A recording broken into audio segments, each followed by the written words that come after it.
aqui minhas mãos, diminuiu o tamanho. Houve uma operação aqui, um milagre.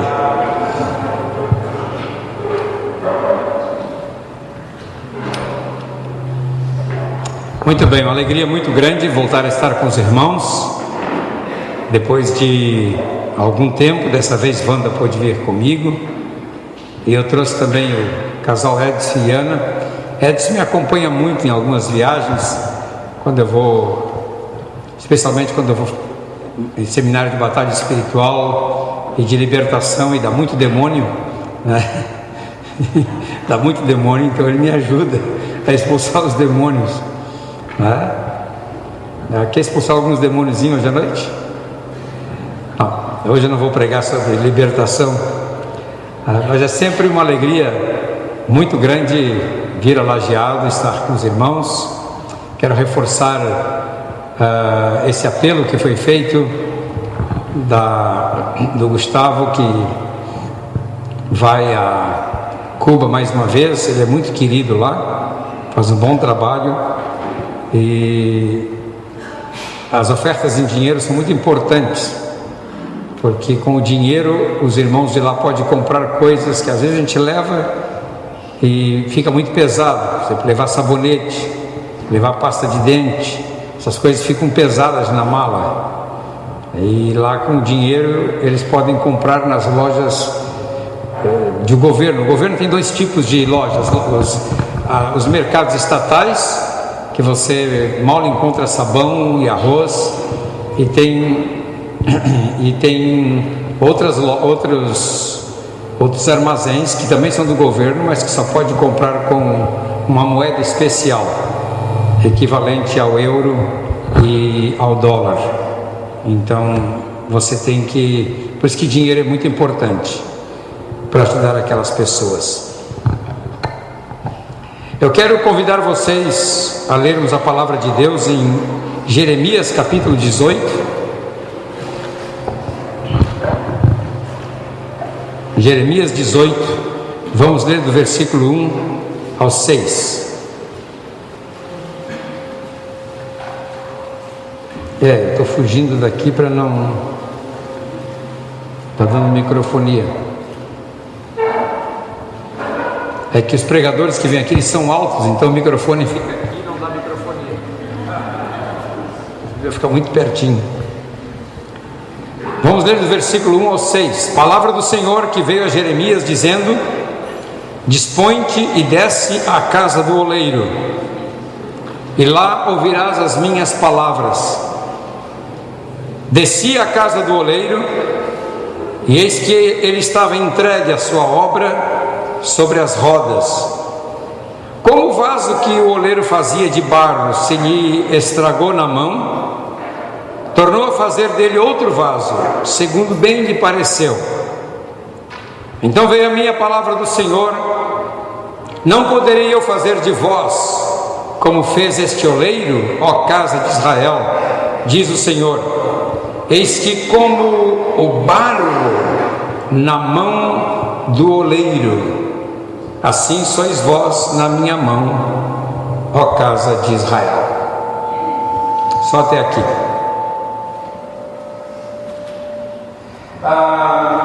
Na Bíblia nós encontramos, isso acontece comigo, isso acontece comigo. Daqui a pouco eu vou pregar lá embaixo. Na Bíblia nós encontramos Deus comparando a Israel de muitas maneiras. Por exemplo, Deus compara Israel com uma videira inútil, em Ezequiel 15, versículos 1 a 4. Para Deus, Israel era uma videira inútil, que não dava fruto. Já em Isaías capítulo 5, dos versículos 1 a 7, ele compara Israel a uma vinha má, na parábola da vinha, porque ele disse que trouxe uma muda de parreira de uva da melhor qualidade e plantou na melhor terra. E depois ele pergunta: como é que essa muda de parreira da melhor qualidade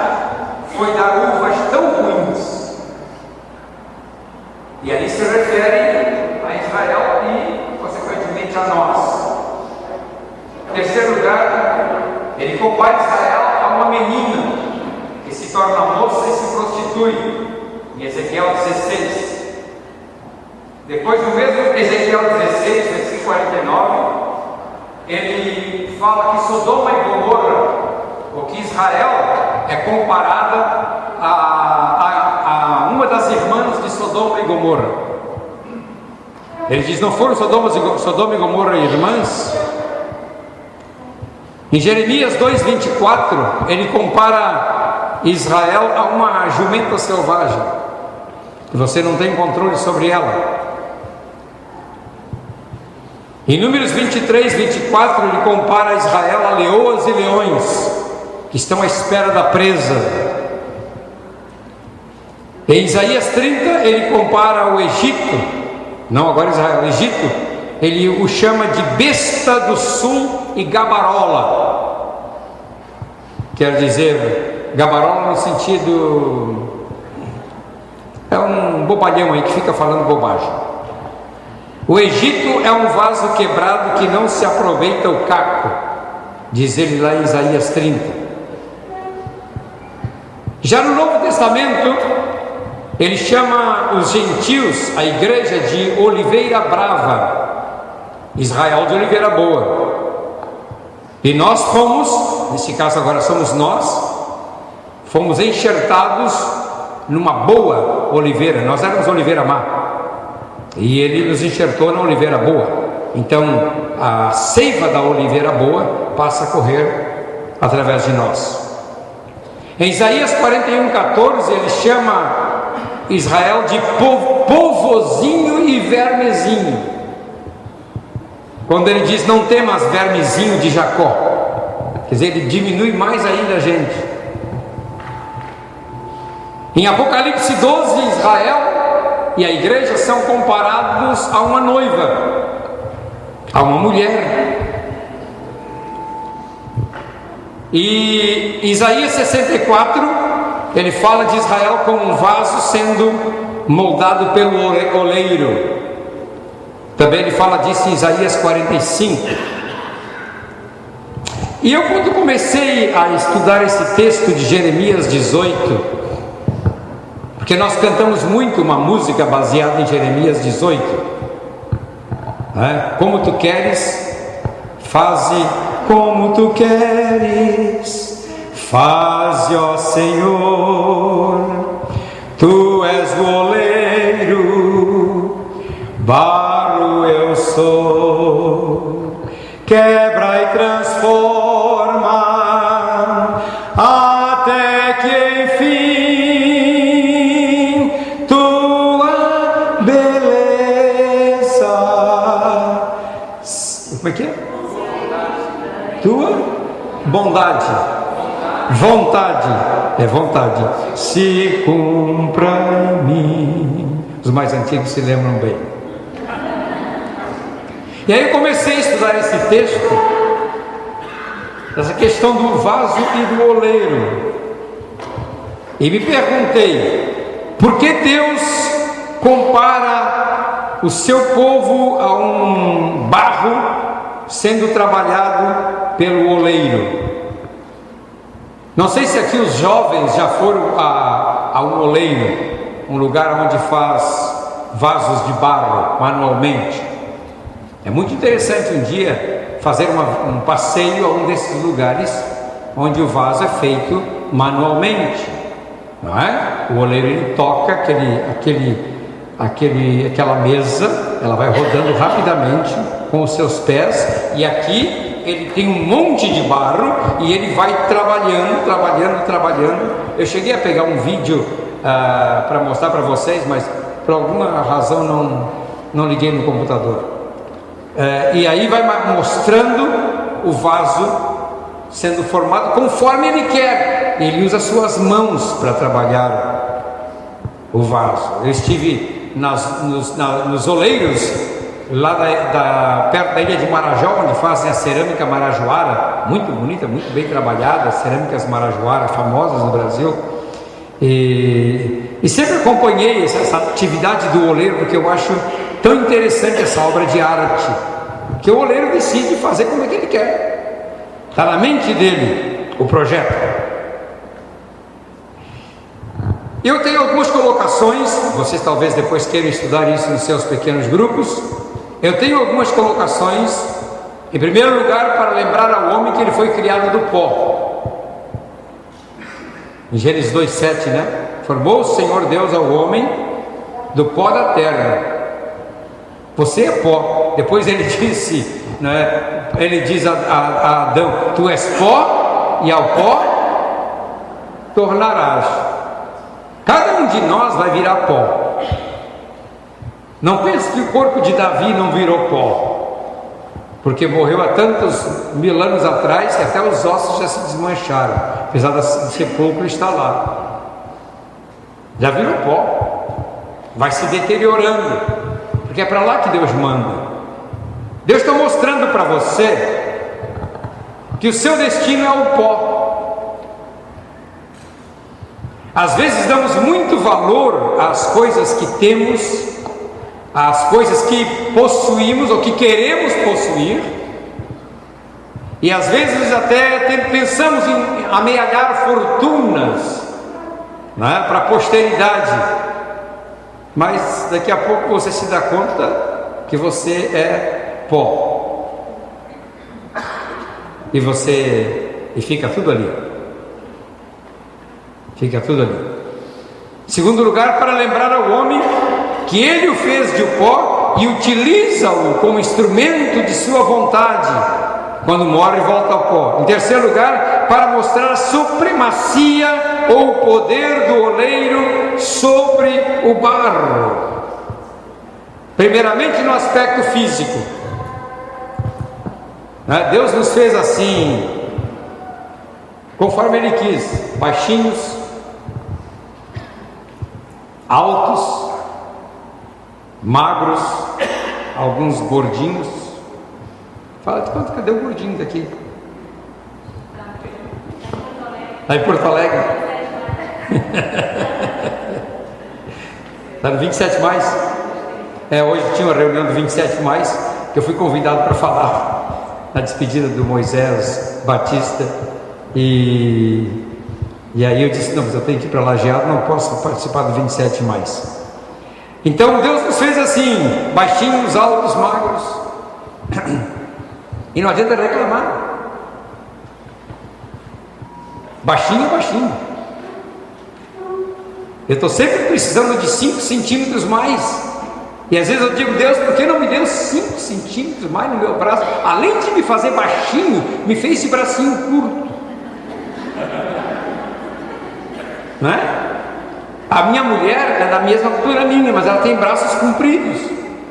E às vezes eu boto um banquinho para trocar uma lâmpada e ela não precisa, ela só estende os braços. Então Deus nos fez no aspecto físico desta maneira, tá? Alguns têm rostos redondos, outros nariz feito batata, tá? Como a gente cantava antigamente, nariz tão chato que nem batata, cada buraco cabia um rato. A gente também nos fez seres espirituais totalmente, todos semelhantes, internamente todos somos iguais. Você pode ter a altura que quiser, você pode ter o conhecimento que você quiser, mas todos por dentro somos iguais, porque Ele nos fez assim. É a forma, não é, que Deus decidiu. Ele pode fazer um vaso para honra, daqui a pouco eu vou falar sobre isso, e deixá-lo bem bonitinho para decoração, e pode fazer outro para desonra, não é, para botar debaixo da cama. Os mais novos não sabem o que é vaso debaixo da cama.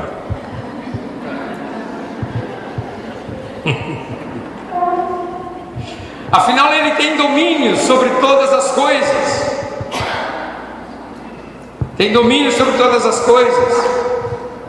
Você se lembra lá de Daniel, quando Daniel saiu para encontrou com seus 3 jovens e disse: olha, vamos orar, pedir a Deus revelação, porque o rei teve um sonho, ninguém sabe o sonho que o rei teve, e ele vai matar todo mundo, inclusive a nós, que ele vai matar todos os sábios, e vai nos matar também, então vamos orar. E à noite foi dada uma revelação a Daniel, e Daniel viu no seu sonho o sonho que o rei havia tido, e Daniel exclama numa oração fabulosa em Daniel 2, 20 a 23, que é um texto tão conhecido que Asaf colocou anos atrás uma letra, Asaf e Donaldo colocaram uma letra, uma música melhor, dizendo, tão bonita para esse salmo, seja bendito. Então ele botou assim: então foi revelado o mistério a Daniel numa visão de noite. Daniel bendisse o Deus do céu e disse: seja bendito o nome de Deus de eternidade a eternidade, porque dele é a sabedoria e o poder. É ele quem muda o tempo e as estações, remove reis, estabelece reis, ele dá sabedoria aos sábios e entendimento aos inteligentes. Ele revela o profundo e o escondido, conhece o que está em trevas e com ele mora a luz. Essa foi a revelação que Daniel teve. Mais tarde, num outro sonho que ele revela a Nabucodonosor, Nabucodonosor agora sabia desse sonho, o sonho da grande árvore, né? O sonho, aliás, da grande estátua. Quando ele teve o sonho, esse não é da estátua, esse é da árvore, não é? Então Daniel falou para ele que ele era a grande árvore e propôs para ele que ele se arrependesse dos seus pecados e das suas iniquidades, e que usasse de misericórdia para com os pobres, e talvez se prolongue a tua tranquilidade. Mas Nabucodonosor dominava sobre 127 nações da terra. O que ele queria mais? Era o grande imperador, tinha todo o domínio nas suas mãos, decidia sobre a vida das pessoas. E um dia ele andava por cima dos muros da Babilônia, onde havia os jardins suspensos da Babilônia. Eram muros da largura desse corredor daqui para lá, dava para passar 2 carruagens uma ao lado da outra, e havia palmeiras plantadas no alto daquele muro. E ele diz: olha só o que eu construí para a beleza do meu reino, para a glória do meu nome. E naquela hora ele ouviu uma voz dizendo para ele: já passou de ti o reino. E ele, de acordo com a escritura, ficou como um animal, como que 7 anos, 7 tempos, pastando, nem olhar para cima ele olhava, só comia grama. As unhas cresceram como unha, como penas de galinha, seu cabelo cresceu também. Ele perdeu totalmente o tino, perdeu o seu conhecimento. E Daniel tinha dito: até que aprendas que o Todo-Poderoso reina. E um dia ele olhou para o céu e voltou o seu conhecimento, e ele escreveu o capítulo 4 de Daniel, escrito por ele. É escrito pelo rei Nabucodonosor, que era um macumbeiro, um satanista, e ele vai relatar aqui a sua conversão, como ele reconhece a Deus, não é? Todo o capítulo 4 é escrito pelo rei Nabucodonosor. Agora, cada um de nós tem um momento em que vamos ser trabalhados pela mão do oleiro. Se você quer ser uma pessoa, se você quer fluir no Espírito de Deus, se você deseja uma vida plena do Espírito de Deus, é inexorável a coisa. Vou dizer uma palavra muito chata, inexorável, né? Mas vamos usar a palavra melhor, né? Não tem jeito, você vai passar pela aprovação de Deus. Toda pessoa a quem Deus vai usar para algum propósito na terra terá que passar pela mesa do oleiro, para que ele tome as decisões, não é? Quando Deus nos molda, tudo que é em nós é mexido, a sua vontade é mexida, você já não vai fazer mais o que quer, o seu intelecto é mexido, as suas finanças, e não adianta reclamar, não é? Não adianta reclamar, Ele decide como será a nossa vida. Às vezes você canta na igreja, nós costumamos cantar na igreja. Eu não gosto de cantar esse canto, eu vou avisar. Não é meu hino preferido, porque parece que cada vez que eu vou cantar, tu és o oleiro, barro sou eu, quebra e transforma, diz longe de mim, Senhor. Longe, mais uma vez não, Senhor. Mais uma vez não. Mas Deus, de alguma maneira, para nos levar a ter uma transcendentalidade da vida no Espírito, usei outra palavra difícil no domingo de noite, mas ele diz assim, para Deus nos levar uma vida acima do trivial, acima do normal, acima do comum, Deus precisa tratar com o nosso corpo, com a nossa alma e com o nosso espírito. Não tem jeito, você vai passar por esse caminho. Quer dizer, o vaso quebrado fala desse desmonte que é feito em nós. Quando Deus propõe a usar a sua vida, ou quando você se propõe a ser instrumento na mão de Deus, começa um desmonte na sua vida. Deus começa a tocar aquelas áreas que lhe são mais queridas. Ele começa a tocar, ele vai mexer no seu corpo, vai mexer na sua alma, vai mexer nas suas finanças, vai mexer na sua família, ele vai mexer em alguma coisa. E aí você, como não está entendendo o que está acontecendo com a sua vida, ou como muitas vezes nós não entendemos, nós culpamos a esposa, culpamos o pastor e culpamos o diabo. Aliás, o diabo leva muita culpa.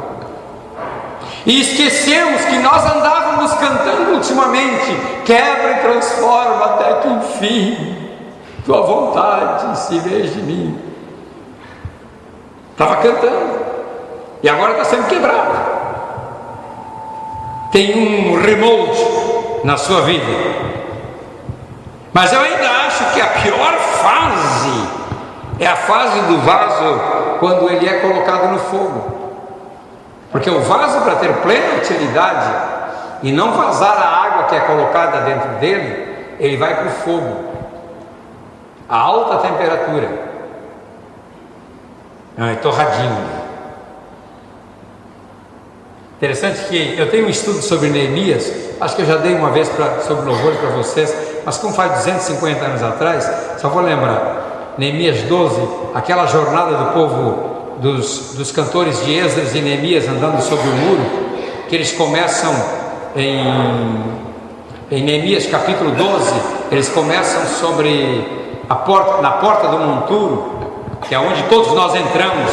A porta está cheia de sujeira, de imundícia, do pecado, e aí eles vão para a fonte, para a porta da fonte, que a fonte é Cristo, mas depois eles vão para a porta das águas, e as águas falam da plenitude do Espírito Santo, e logo que passa essas três portas, eles passam pela Torre dos Fornos,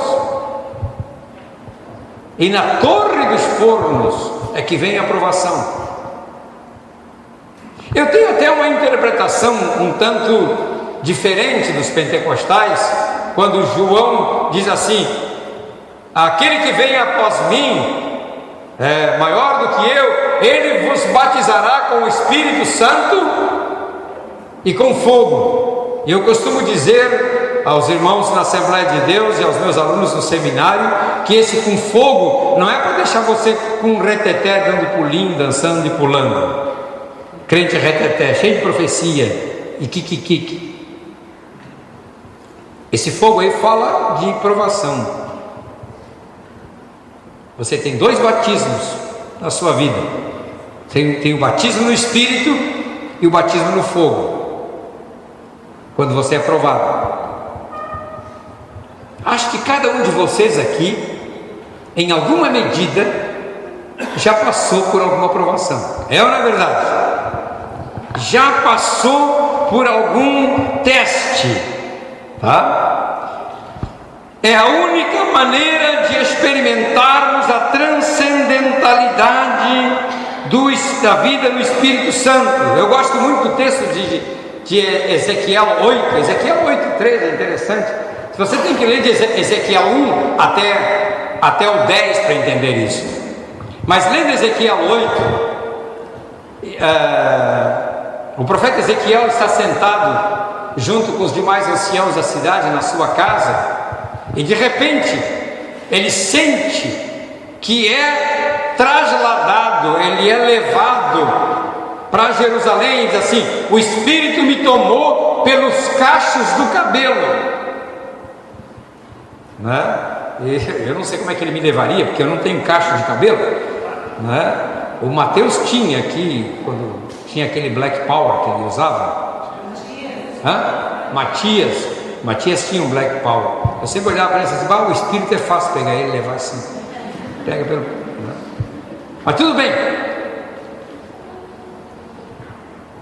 Pega pelos cachos do cabelo e o leva em espírito a Jerusalém. O corpo fica ali perante, ele entra num êxtase, o corpo fica perante os anciãos e ele vai a Jerusalém.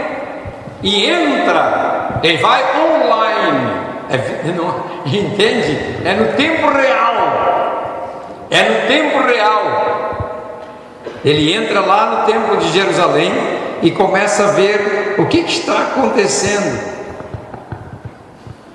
Mas para que ele pudesse entender certas coisas, Deus exigia cada coisa de Ezequiel.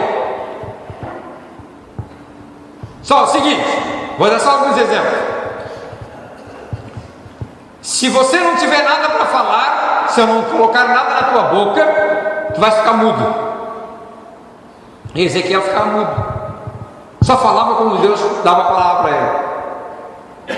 Aí tinha que deitar 40 dias do lado esquerdo, não podia ficar 40 dias deitado aqui, tá? E depois mais 300 e poucos dias deitado do lado direito. Aí na hora de cozer a sua comida, Deus disse assim: vai cozer em cima de cocô de gente. E o pão era cozido no borrado, quer dizer, colocava o pão em cima da brasa, né? E Deus disse que vai fazer brasa de cocô de gente. Ele disse: não, por favor, isso é imundícia. Tá bom, vou te dar bosta de gado. É assim mesmo, tá? Vou te dar de gado. Então, ele botava o pão ali, a massa em cima da bosta de gado, depois limpava aquilo, assava aquilo e comia. Para quê? Para mostrar a Israel o pecado de Israel. Mas pior ainda, quando Deus diz para ele assim: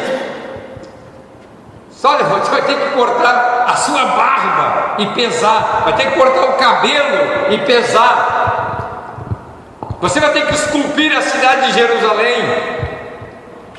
E um dia Deus disse para ele assim: vou levar a coisa mais preciosa para ti.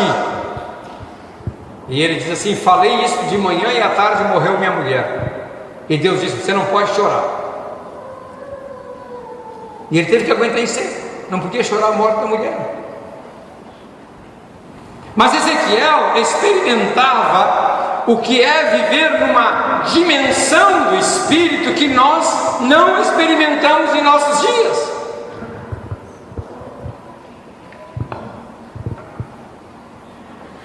As pessoas hoje querem viver na intimidade com Deus e experimentar essa vida no Espírito, mas não estão dispostos a passarem por tribulações nem lutas. Quando vem lutas, a primeira coisa que elas fazem é dizer: está amarrado Satanás, está amarrado o diabo. É interessante que o Atmani, não sei em que livro que eu estava lendo de Atmani há uns há uns 200 anos atrás, ali no livrinho dele, diz que Deus usa dois métodos para nos quebrar. Ele usa o método da pancada certeira, que como Paulo, ele quebra de uma vez.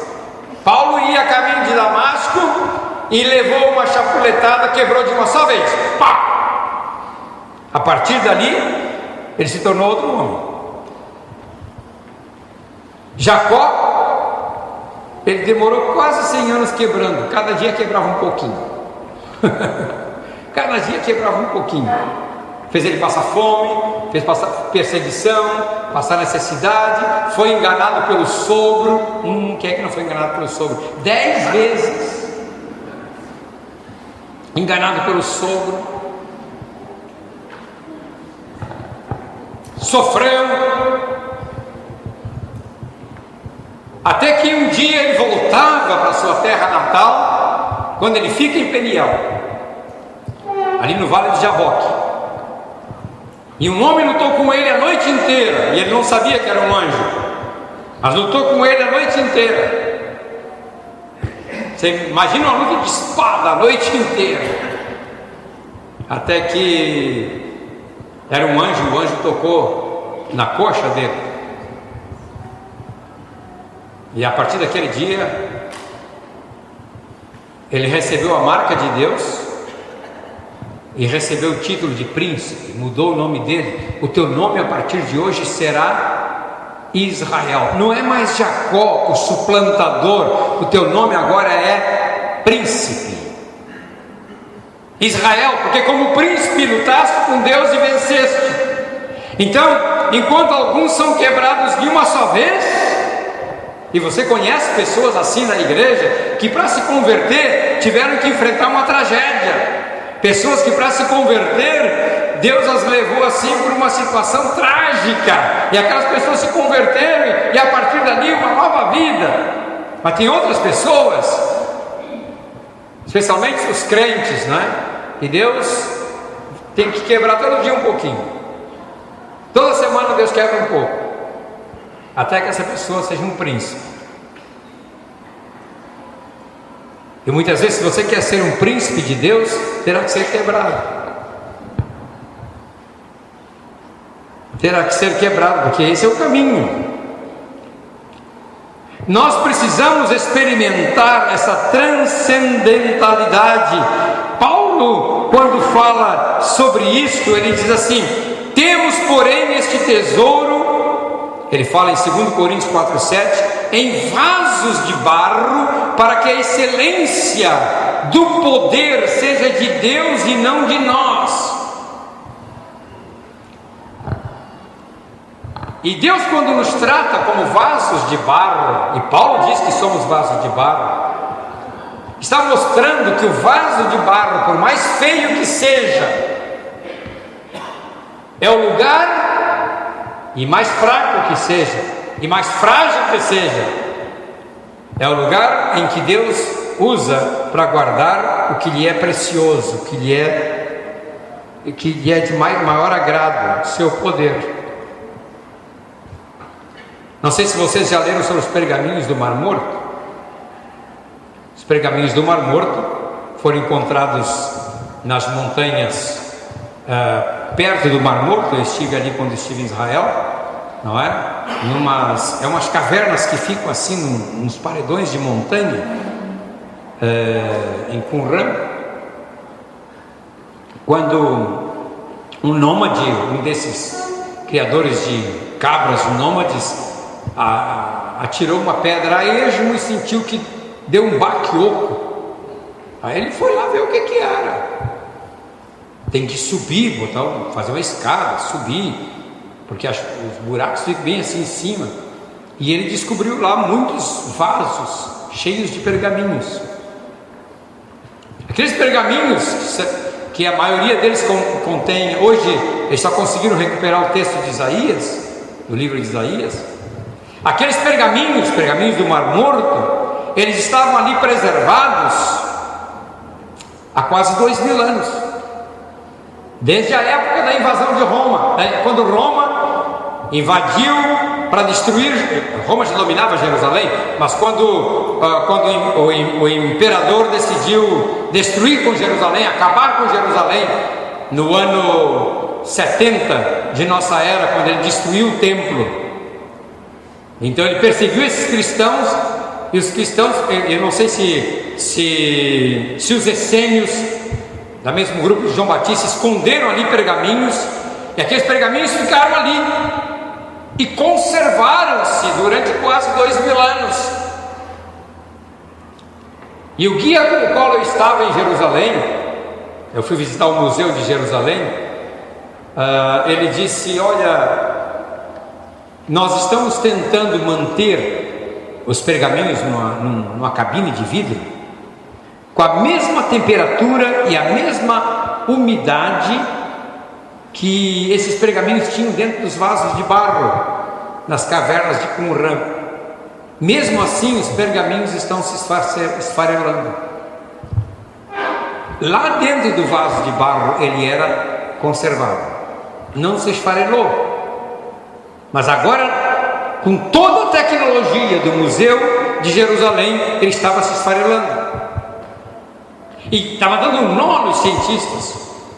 Por quê? Porque ali é uma lição que Deus dá. O vaso de barro, naquele lugar, naquela montanha de Qumran, é uma montanha que dá para o Mar Morto. Ali naquela montanha tinha a umidade do ar perfeita para conservar aqueles pergaminhos que nunca apodreceram, porque estavam dentro de um vaso de barro. Agora é uma ideia minha, viu? É uma ideia minha. Eu imagino assim, Salomão, a Bíblia diz que Salomão tinha tudo ouro, né? Mas eu acho que o lugar onde ele guardava algum pergaminho não podia ser de ouro. Na casa dele tinha que ser de barro, porque no ouro ia mofar. Tem que ter um vaso de barro, porque o vaso de barro é o lugar em que se preserva o pergaminho. Você é o oráculo de Deus. Deus tem do seu oráculo, Deus tem do seu conhecimento e da sua sabedoria, e o vaso que Ele escolheu para guardar, isso é você que é de barro. Somos nós. Deus guarda isto em vasos preparados, que somos nós. Por isso que Paulo diz: temos este tesouro em vasos de barro, para que a excelência seja do poder e não de nós. Quer dizer, o que vai aparecer aqui não é o barro, o que vai aparecer aqui é a joia, que é conservada aqui dentro. E Deus quer fazer assim com a minha vida e com a tua, preservar ali dentro o que é mais precioso dele, o seu poder, a sua graça, porque nós somos frágeis, e é dentro dessa fragilidade que Ele guarda. As pessoas que Deus usa através da história não eram pessoas muito nobres, não eram pessoas de muito conhecimentos, mas eram pessoas que se consideravam vasos de barro e que se entregaram para serem usadas nas mãos de Deus, e Deus as usou. Li também alguns anos atrás sobre a parábola do bambu. Já ouviu a parábola do bambu? Os chineses contam a parábola do bambu. Os chineses usam muito o bambu. Você logo pensa no ursinho panda, né?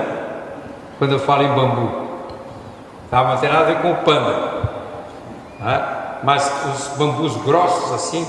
Diz que o dono do bambuzal chegou lá para cortar o bambu, e o bambu reclamou: por que você vai me cortar? Eu disse: eu vou te cortar porque eu preciso te usar, mas eu não quero ser cortado. Eu quero ficar aqui balançando ao sabor do vento, fazendo a minha música retinir quando eu toco no outro bambu. Eu quero ser apoio para os pássaros, para os animais que vêm aqui. Eu quero ficar aqui me deleitando no meu bambu, sendo um bambu. E o dono disse para ele: mas você só tem utilidade para os demais se você for cortado. Essa parábola me ensinou muita coisa, porque aí o dono cortou o bambu e nos lugares do nó ele passou a faca afiada e tirou aqueles nós, tirou todos os nós e fez do bambu um canal para correr a água da fonte até mais adiante, onde as pessoas podiam beber.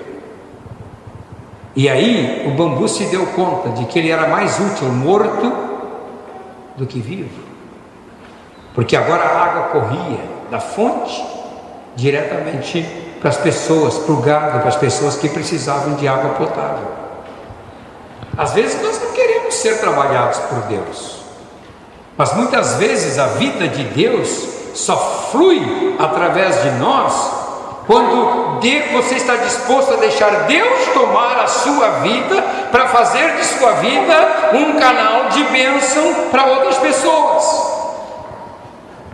Aquela parábola do bambu, anos atrás, me tocou muitíssimo, que às vezes eu viajo aí pelo interiorzão e eu vejo esses bambus servindo como canos de água, não é? Correndo para saciar a sede do gado e até mesmo para alimentar as fontes. Então essa vida no Espírito, ela exige, para você viver no Espírito, exige total quebrantamento. A glória de Deus vai só se manifestar através deste quebrantamento. E um homem e uma mulher de Deus, ele só é completo ministerialmente quando todas as áreas de sua vida são tocadas por Deus. Vou repetir: um homem e uma mulher só são completos ministerialmente quando todas as áreas de sua vida são tocadas por Deus, até que seu corpo, sua alma e seu espírito sejam totalmente rendidos e santificados. Aí, meus amados, aí está capacitado. Primeiro é o corpo, quando as paixões pelas coisas do mundo já não lhe interessam mais. Tem tantas pessoas que as paixões pelas coisas do mundo são seu maior interesse, mais do que as coisas de Deus. E como Deus tem me falado nesse aspecto na minha vida, porque às vezes eu percebi que eu estava gastando de manhã mais tempo com a rede social, ou com as redes sociais, para examinar o meu Twitter, examinar o meu Facebook. Isso que eu não uso Instagram, nem uso WhatsApp, não é? Para atualizar as coisas, eu estava gastando de 45 minutos a 1 hora. E o Espírito Santo falou comigo: isso é tempo jogado fora. Quer dizer, a nossa carne, ela continua apetitando, o nosso corpo ainda são pelas paixões do mundo. Eu entrei em rota de colisão esses dias que houve a Copa do Mundo. Eu entrei em rota de colisão com alguns pastores, né? Especialmente os mais chegados a mim, né? Que eu os via sempre postando suas festas para assistir o jogo do Brasil, tudo preparado, bandeirinha, camisetas, todo mundo preparado, todo mundo assistir o jogo do Brasil. E eu disse: gente, isso aqui é uma guerra de deuses. Vocês deviam estar orando para o Brasil perder. E você sabe, eu orei para o Brasil perder, porque a televisão mostrava uma guerra de deuses. Qual Deus era mais forte? Porque o Filipão, que é o técnico hoje de vocês gremistas, Colorado, né? Aliás, nos ajudaram muito hoje. O Filipão fez uma viagem de 20 quilômetros a pé para visitar Caravaggio e pedir as bênçãos dela. E a Rede Globo divulgou isso. E depois dizia que ele iria voltar lá e fazer os 20 quilômetros de pés descalço, agradecer pela Copa, pela conquista. Aí no dia que o Júlio César agarrou 2 pênaltis, no dia seguinte assistiu o Jornal da Globo e mostrava que graças a Caravaggio, que ele ganhou de um outro goleiro e também do Filipão, ele conseguiu pegar aqueles pênaltis. Esse, gente, é guerra de deuses. Quem está sendo louvado aqui é outro Deus e não o Deus verdadeiro.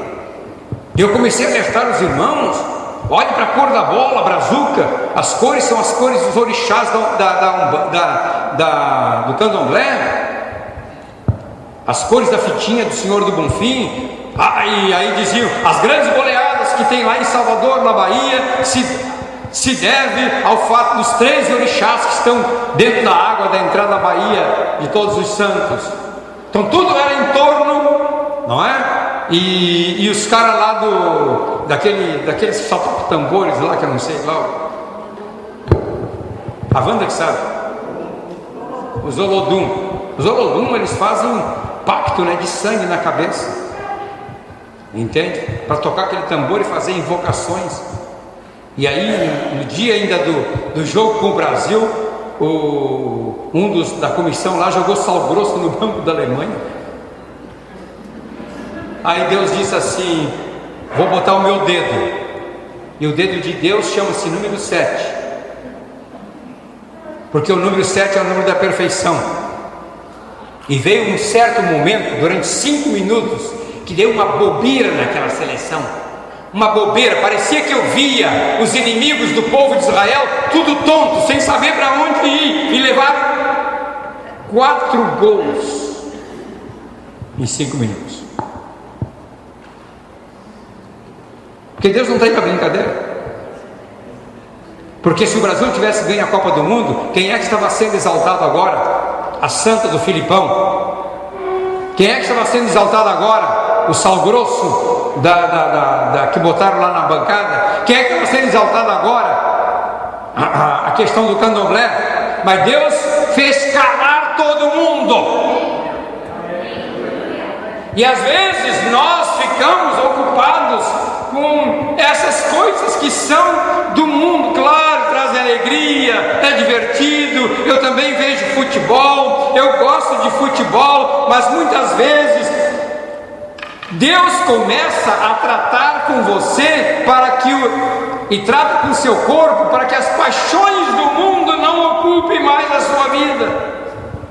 Trata com a sua alma também, para que os conhecimentos do mundo não sejam tão interessantes. O seu intelecto, porque Ele quer que essas coisas todas morram em você. Só quando a sua carne, essa casca, faz só a vontade de Deus, e quando a sua alma, que é a sua vontade, sua paixão, seu intelecto, faz só a vontade de Deus, aí começa a fluir a vida do Espírito. É como uma semente. Você sabe que a semente, ela tem as 3 partes, né? Interessante que Deus fez toda a natureza muito parecida. Tudo tem uma tipologia na criação. Quando Ele criou o homem corpo, alma e espírito. 3 lugares. Quando Ele criou, mandou fazer o tabernáculo no deserto, Ele faz 3 lugares: o átrio, o santo lugar e o santo dos santos. Sempre assim, um lugar mostrando mais íntimo, que é o santo dos santos. Sempre tem um lugar mais íntimo. Deus sempre faz isso. A semente de uma planta, ela também tem 3 partes. Tem a parte de fora, que é a casca. Ela tem a parte mais de dentro, que seria o amido. E bem lá dentro, ela tem a parte onde está o gene da vida, a semente de vida. E às vezes uma semente, ela é dura demais. Ela precisa passar por um calor para poder germinar. Então o passarinho come aquilo, passa pelo seu papo, entra no seu intestino, sofre um processo de aquecimento, é defecada e ali nasce. Precisou passar por dentro do passarinho para poder nascer, para poder tocar na casca daquela semente. Jamais esqueci, em 1971, foi o ano que eu casei com a Wanda. Eu trouxe do Ceará um cangaceiro, um chaveirinho que era um cangaceiro. Era uma baga, como são comuns, né? O meu nordestino ali, o Edson, aquelas bagas grandes lá no Nordeste, e alguém cobriu aquilo com couro, pintou os olhinhos, a boquinha, botou um chapeuzinho de couro, e era um cangaceiro. E tinha lá o negócio de chaveirinho, e aquilo estava como decoração na minha prateleira. Mas aí nasceu o meu filho, e sabe, criança vai lá e pega, né? E eu deixava, pode brincar. Era um souvenirzinho que eu tinha trazido do Ceará. Quer dizer, quando o Nilson nasceu, já fazia quase 10 anos que eu era casado. Então já fazia uns 13, 14 anos que eu tinha aquele chaveirinho lá em casa. E um dia volto de férias e a grama do meu pátio, nos fundos da casa, estava dessa altura, literalmente assim, a grama. Cresceu depois de um mês fora. Mas eu notei que tinha um baraço que começou a crescer assim como um feijão, daquele feijão que dá em trepadeira assim, feijão de vagem, né? Não sei como é que chama aquele feijão de rolo, feijão de corda, ele sabe, feijão de corda. Aquele estava dessa altura, e eu cutuquei, cavoquei e puxei, e adivinha o que saiu? O meu chaveiro. De dentro da boquinha do cangaceiro estava saindo todo aquele baraço de feijão, e estavam as raízes, ainda se viu os olhinhos do cangaceiro. Aí eu tentei enterrar, mas já não nasceu mais. Eu queria saber o que era. Aquilo ali era a baga ou a semente de alguma planta do Nordeste. Estava 15 anos comigo quase. Não sei quanto tempo estava lá no lugar em que vendia os souvenirs, mas dentro estava a vida. Mas para aquela vida poder sair, ela precisou ser tratada, receber umidade, tratar a casca, né? Tratar com toda aquela segunda parte, até que saiu de dentro a vida de uma nova planta.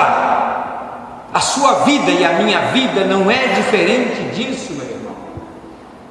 Deus, para extrair a vida de dentro de nós, fazer com que brote a vida dele em nós, precisa tratar com muitas áreas de nossa vida. E não adianta gemer, tem que só dizer: tua vontade faze, ó Senhor. Só isso, que a vontade do Senhor seja feita. Wanda e eu enfrentamos umas situações difíceis nesses últimos 6 anos. Muitos de vocês sabem, porque já oraram por nós. Eu mesmo contei aqui da nossa filha que foi seduzida por um satanista e depois que destruiu o lar dela, destruiu tudo na vida dela, tudo. E há 3 anos nós acolhemos de volta em casa, que era um verdadeiro trapo humano, toda depressiva, endemoniada, revoltada, e tivemos que recolher com as crianças.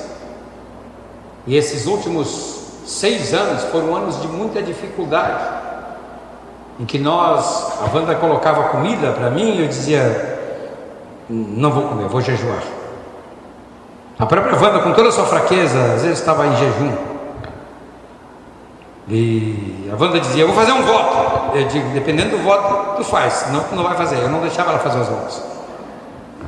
Ainda sou meio do Antigo Testamento, né, que o marido manda na mulher e decide qual é o voto que ela vai fazer. Mas aí o último voto que ela disse que ia fazer era que ela ia orar o Pai Nosso 10 vezes por dia, quantas vezes fosse necessário. Esse aí pode orar o Pai Nosso: seja feita a tua vontade, assim na terra como no céu.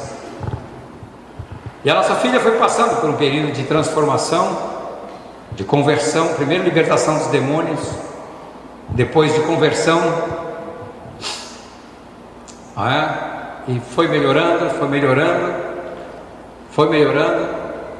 e por fim, quarta-feira passada, casou outra vez, já está na casa com seu marido, e até o fim do ano os netos saem lá de casa, com a vitória de Deus. Talvez vocês não sabem o que é isso, não é? A luta que nós enfrentamos, mas essa luta tratou com as nossas motivações. Essa luta tratou com a minha motivação, com as motivações da Wanda, tratou com o nosso caráter, tratou com o nosso desejo. Nós estávamos no limite. Estávamos no limite para tomar até decisões que não eram decisões corretas, mas aos nossos olhos era a única decisão. E quando Deus me deu uma palavra: não é isso que eu quero, nós tínhamos pensado em mudar para Recife, e tínhamos pensado também em mudar para o interior de São Paulo, que havia boas oportunidades para nós trabalharmos por lá. E a gente tinha um projeto então de deixar o nosso sobrado com carro, tudo para ela, tudo, internet, televisão a cabo, móveis, tudo, fica tudo aí, e nós vamos embora. Estávamos dispostos, porque amamos os filhos, queremos os netos, e por amor a eles estávamos dispostos a abrir mão de tudo. E aí Deus disse: não é isso. Mas eu também não sabia o que viria pela frente, o que era mais. E daí, Senhor? O Senhor diz: não, eu vou continuar agora convivendo aqui. O Senhor disse: não. E dali a 15 dias o Senhor mostrou que era Ele que estava no controle. Apareceu um rapaz lá em casa para falar, pedir permissão para casar com ela, coisa que faz anos que eu não ouço isso. E graças a Deus, Deus nos deu vitória. Aprendi uma coisa, meu amado: você quer encontrar Deus? Deus está sempre na frente da guerra. Você quer encontrar Deus? Deus está lá no fronte da guerra. Às vezes você pensa que Deus está longe. Não, Deus está ali do seu lado. Deus está no fronte da guerra. Josué perguntou: afinal tu és um dos nossos ou um dos nossos inimigos? Perguntou para um cara que estava armado com uma faca, uma espada desembaiada. Ele disse: eu sou enviado do Senhor dos Exércitos. Agora ouça o que eu tenho a dizer. Deus estava ali na frente da guerra. Deus sempre está perto de você. Você pensa que você está sozinho no meio da tribulação? No meio da tribulação, quando Deus está moendo você, quando Deus está tratando com você, Deus está ali juntinho de você para ajudar a sua vida. Não coloque a culpa no diabo. Diga: obrigado, Senhor, sei que o Senhor está tratando comigo. A nossa carne não gosta, a nossa carne esperneia, a nossa carne, ela não gosta dessas coisas. A nossa carne, a nossa alma também não gosta. Por isso que depois de passar por muitas tribulações, é muito difícil cantar: quebra e transforma até que enfim. Eu disse: de novo não, Senhor. De novo não. Mas quando você entende que você é um vaso de barro, deixa eu olhar minha hora aqui. Posso continuar um pouquinho mais? Eu tenho só mais um assuntozinho aqui. Graças a Deus. Romanos capítulo 9. Vou terminar com esse texto. Romanos capítulo 9.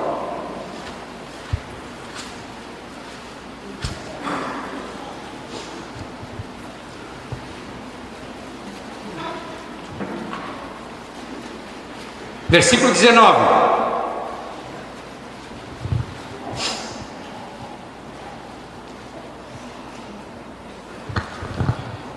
Aqui nesse capítulo 9 é uma discussão teológica que os judeus faziam com Paulo.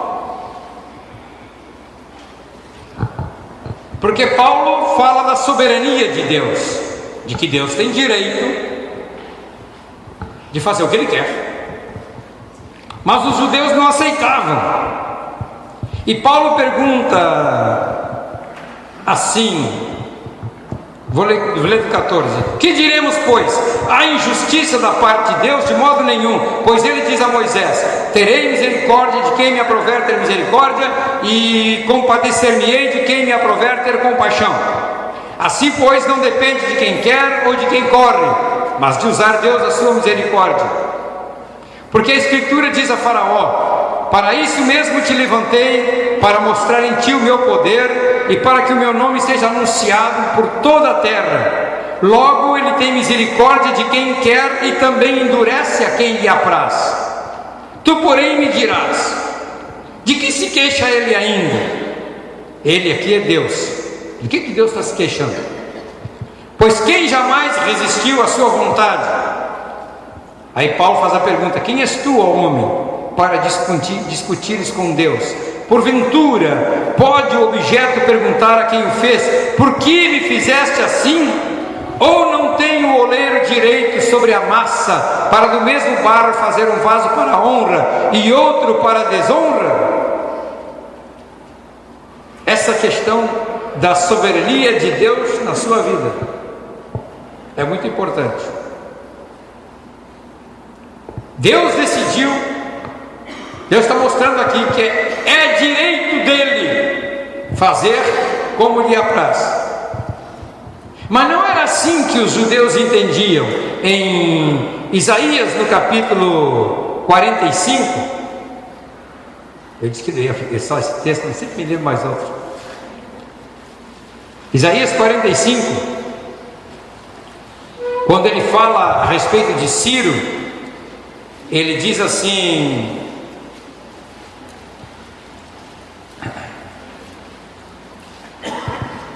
versículo 9: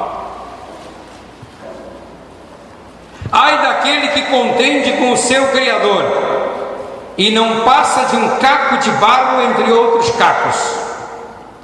Acaso dirá o barro ao que lhe dá forma: que fazes? Ou a tua obra não tem alça? Não vou entrar aqui no crente mala, que é o crente sem alça. Não. Eu já preparei até uma mensagem nesse versículo, viu, Nívia? Falar sobre o crente mala, que é o crente sem alça. Os judeus estão aqui contestando a soberania de Deus, porque Deus decidiu que quem seria o Messias para libertar a Israel seria Ciro, o rei da Pérsia. Mas Ciro era um rei mundano, ímpio, que tinha lá os seus deuses. Mas ele diz, não é no 45, assim diz o Senhor ao seu ungido, a Ciro, a quem tomo pela mão direita para bater as nações. Eu tomei a Ciro, e a palavra Ciro quer dizer ungido. E os judeus estavam esperando que o ungido, o Messias, fosse tirado para libertar Israel dentre alguns de Israel, porque aqui Israel está no cativeiro. E Deus não usou ninguém da terra de Israel, Deus usou um ímpio. E aí eles ficam discutindo com Deus, e Isaías diz: coitadinho daquele que contende com seu Criador e não passa de um caco de barro entre outros cacos. Acaso dirá o barro que lhe dá forma: que fazes? Ou a tua obra não tem alça? Quer dizer, a tua obra é imperfeita. O vaso não. O vaso, quando ele tem alça, você carrega ele aqui na cabeça ou no ombro, levando ele cheio de água, né? Você segura pela alça. Já tentou levantar uma mala que não tem alça? Já tentou levantar uma caixa que não tem um ponto de apoio? Pegar uma coisa que não tem um lugar para agarrar? É isso que eles estão dizendo de Deus. Estão dizendo que a obra de Deus é imperfeita. Sempre as pessoas, voltando para Romanos 9, sempre as pessoas, elas estão acusando a Deus da imperfeição de Deus. Mas não é só lá no mundo, na igreja também. Então o que eu gostaria ao concluir essa noite, primeiro, é que você se considere um vaso nas mãos de Deus, disponível para Ele usar. Vaso útil, porque aquele que não tem utilidade, ele usa de pinico. Mas aquele que tem utilidade, ele bota aqui, ó, adornando. Tem uma flor, uma folhagem nele, né? Ali tem outra folhagem, ali tem outra folhagem. Mas os vasos de desonra não estão aqui. Seria horrível ter um pinico aqui ornamentando o seu púlpito. Ele é de desonra. Ele não presta. E você não é um vaso de desonra, você é um vaso de honra, que está pronto para ser usado por Deus. Mas Deus tem que tratar com o seu interior, com seus anelos, com seus desejos, com a sua vontade. Deus tem que tratar lá dentro, como aquela taquara, Ele tem que limpar para que a água comece a fluir, a vida de Deus flua, a vida de Deus brote na sua vida. Entenderam o que eu quis dizer? É uma mensagem muito difícil para domingo de noite. Mas nessa situação toda lá de casa, Deus tratou muito com a minha mulher. Ele tratou muito comigo. Porque Ele quis mostrar em nós o seu poder. Quando vinha sempre alguma palavra de alguém que nos dizia assim, dizia para a Wanda: vem cá, Wandinha, compartilha essa parte no meu encerramento aqui. Vem cá, meu amor.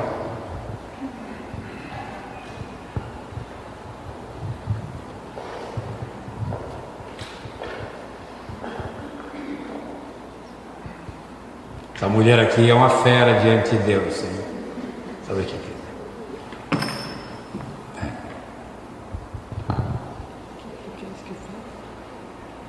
o que Deus falou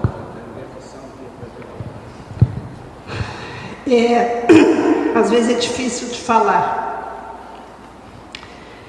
mas eu quero dizer para vocês que quando a gente está na luta, na batalha, e a gente não vê uma luz no fim do túnel, e a gente sabe que está guerreando contra o inferno, contra Satanás, às vezes a gente tem a impressão de que a gente vai ser derrotado, que o inimigo é mais poderoso do que o nosso Deus. E eu digo para vocês que durante esse período, foram 6 anos, eu fui realmente muito tratada por Deus. Porque no meu ministério, quantas pessoas eu ajudei a arrancar do inferno? Por quantas pessoas eu lutei, eu orei, eu jejuei? Mas quando se trata de alguém da nossa carne, nosso próprio sangue, nosso próprio filho, é doloroso. E eu digo para vocês que Deus, Ele é fiel. E eu muitas e muitas vezes eu disse para o Senhor assim: por que tu está tão magoado comigo? O que foi que eu fiz de errado? Diz qual é o meu pecado. Eu estou disposta, assim como diz na tua palavra, se o meu povo que se chama pelo meu nome se humilhar diante de mim, né? Ele iria restaurar, mas tinha que se humilhar.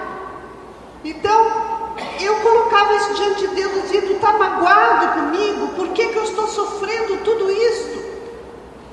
Mas como que tudo isso pode estar acontecendo dentro da minha casa, da minha família? Senhor, tu está magoado comigo?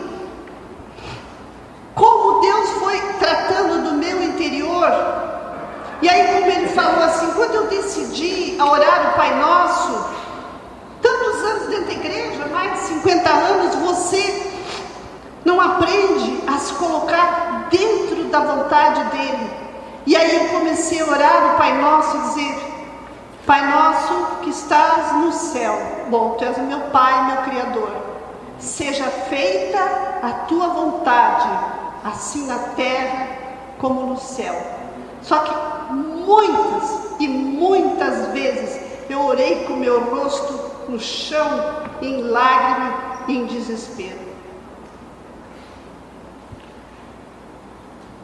Aprender a nos submeter à vontade do oleiro é difícil. É muito difícil. Muito doloroso. E eu não imaginei, com tantos anos de vida cristã, que eu teria que passar por isso. Às vezes a gente tem a impressão que a gente já está pronta. Está pronta. Sabe, minha vida já está realmente... Está pronta, ela não precisa arrumar nada, não precisa tratar de nada. Mas eu tive que aprender nessa caminhada de que meu Deus é maior do que aquele que está no mundo.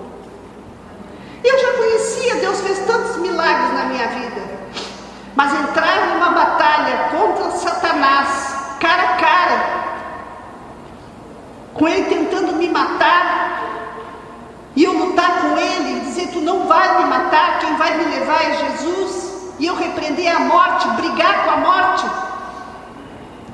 Então você vê assim: a vontade, seja feita a Tua vontade. Isso coloca o nosso eu lá embaixo. Ele morre. E para morrer o nosso eu não é fácil. A nossa vontade é diferente. A nossa vontade é outra, ela é humana. Mas eu quero dizer para vocês, Ele vai tratar da tua vontade, Ele vai tratar do teu interior, mas acima de tudo, Ele vai te amar, Ele vai te sustentar. Ele não vai deixar tu morrer no desespero, na angústia, na dor. Ele trata, mas Ele é um Pai amoroso, que te sustenta, que te ama e cuida de ti, apesar de toda a dor e o sofrimento que tu estás passando. Ele te ama, e esta é a prova que eu tenho na minha vida. Deus me ama, apesar de toda a dor que eu passei. Ele me ama. Ele deu a vida por mim, Ele deu a vida pelos meus filhos, pela minha família. Ele nos ama. Então Ele não é masoquista que se compraz com a nossa dor. Não. Você não entende, mas como que Ele pode fazer isso comigo? Ele me ama. É por amor. Amém. Amém. E como eu disse, só quando você está dentro da batalha é que você percebe que Deus está ali junto com você. Às vezes você não vê Deus, mas Deus está ali do seu lado. Deus está ajudando a sua vida.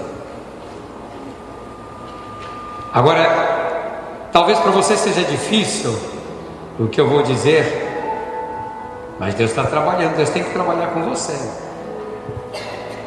Uma igreja santa, os membros eles têm que passar por esse processo do tratamento do corpo, da alma e do espírito.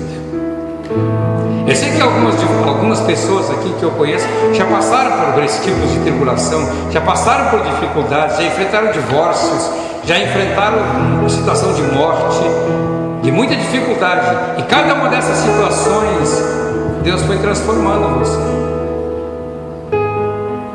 Uma vez eu perguntei ao Zilson, desde que o Kiko caiu na piscina com 7 anos e ficou até hoje, o filho dele está na cama, inválido.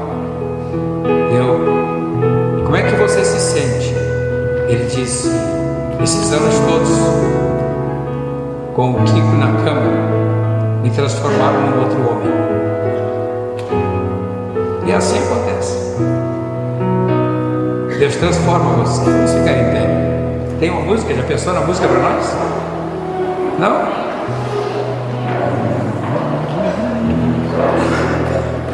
Em nada ponho a minha fé, senão na graça de Jesus, no sacrifício remidor, no sangue do bom Redentor.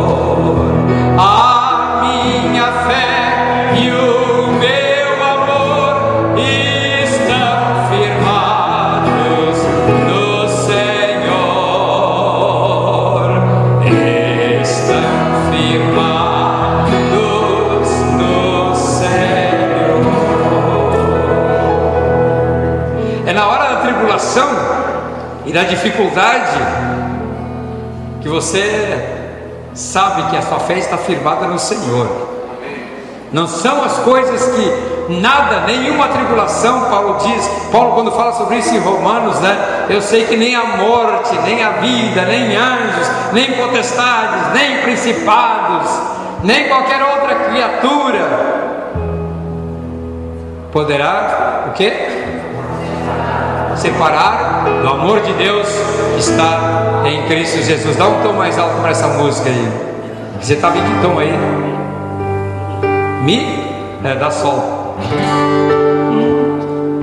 Em nada ponho a minha fé, senão na graça de Jesus, no sacrifício remidor, no sangue do bom Redentor. A minha fé e o meu amor estão firmados no Senhor, estão firmados no Senhor.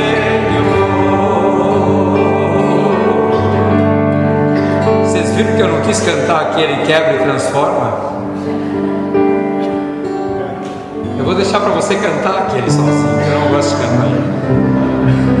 Mas eu quero que nessa hora, encerrando a minha pregação, que eu tenho certeza tocou a sua vida, você vai sempre se lembrar da taquara sendo machucada, para que saia e flua água. Você vai sempre se lembrar do meu chaveirinho, que teve que morrer para que a vida de Deus fluísse, a vida, a plantinha, fluísse nele. Hoje, depois de 50 anos de ministério, eu sinto que hoje a vida de Deus flui melhor na minha vida do que no meu tempo de mocidade, do que há 20 anos atrás. Porque as situações da vida vão trabalhando em você. É o caminho de Deus, o caminho da perfeição. Os místicos da igreja falavam disso. João da Cruz, quando ele falava na subida do Monte Carmelo, e João da Cruz, os místicos diziam assim, você às vezes se pergunta, mas eu sou um vaso inútil, eu sou um vaso que não presta. Mas os místicos diziam, Deus sempre deixa nos melhores santos alguma fraqueza, para que aprenda sempre que a graça que flui nele não vem de si próprio, mas vem de Deus. Então você tem alguma fraqueza, mas essa fraqueza é só para lembrar você que você precisa mais e mais de Deus. Você lembra daquela música antiga? Eu quero mais e mais de Cristo. Não se lembram? Vocês não são do tempo do Evangelho Quadrangular? Eu quero mais do seu poder, eu quero mais da sua presença, eu quero mais do seu viver. Levante as mãos para Deus e diga essa noite comigo: Senhor, eis-me aqui, como vaso de barro, pronto para receber os teus oráculos, a tua sabedoria, o teu conhecimento. Faz com que esse vaso de barro seja útil no teu reino e seja útil nas tuas mãos. Obrigado, Jesus. A salva de palmas ao nosso Deus. Aleluia. Aleluia. Obrigado, João. Aleluia. Aleluia. Vamos finalizar cantando um refrão que eu creio que vocês conhecem. Amém? Ó Deus, te louvo pelo teu amor. Lembrando essa palavra poderosa que recebemos do amor incondicional, é a graça de Deus sobre as nossas vidas. Aleluia. Ó Deus, te louvo pelo teu amor. Tu mudaste o meu inteiro e agora eu quero viver a transmitir este amor que vem de ti. Ó Deus, te louvo pelo teu amor. Tu mudaste o meu inteiro, agora eu quero viver a transmitir este amor que vem de ti. Tanto amor, Ele tem por mim. Abraça o teu irmão, abençoa ele. Tanto amor, quanta dor, sofreu por mim por amor. A razão de tão grande amor foi mostrar que a minha vida tem valor. Sou tão precioso para Deus que Ele deu o seu filho para morrer na cruz por mim.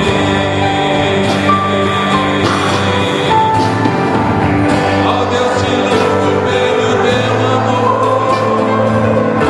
Tu mudaste o meu interior, agora eu quero viver pra transmitir este amor que vem de ti. Ó Deus, te louvo. Quantos tiveram o seu interior transformado? Tu mudaste o meu. Aleluia! Agora eu quero viver pra transmitir esse amor que vem de ti. Obrigado, Senhor, por essa palavra. Queremos sim retê-la no nosso coração e transmitir esse amor, Pai. Abençoa o pastor João e a Wanda, a viagem deles de volta também, Deus. O Edson e a Ana também. Abençoamos a vida deles, seus familiares, sua família, a igreja ali em Porto Alegre, Cachoeirinha, Pai. Em nome do Senhor Jesus. Aleluia. Abençoa as nossas vidas, a vida de cada um aqui nesta noite e essa semana de trabalho também. Amém? Você quer abraçar mais um irmão e dizer a paz do Senhor seja contigo? Amém? Terça-feira temos a segunda aula aqui do Formação Espiritual, né? Quem está fazendo, terça-feira, 19h30. Ó Deus, te louvo pelo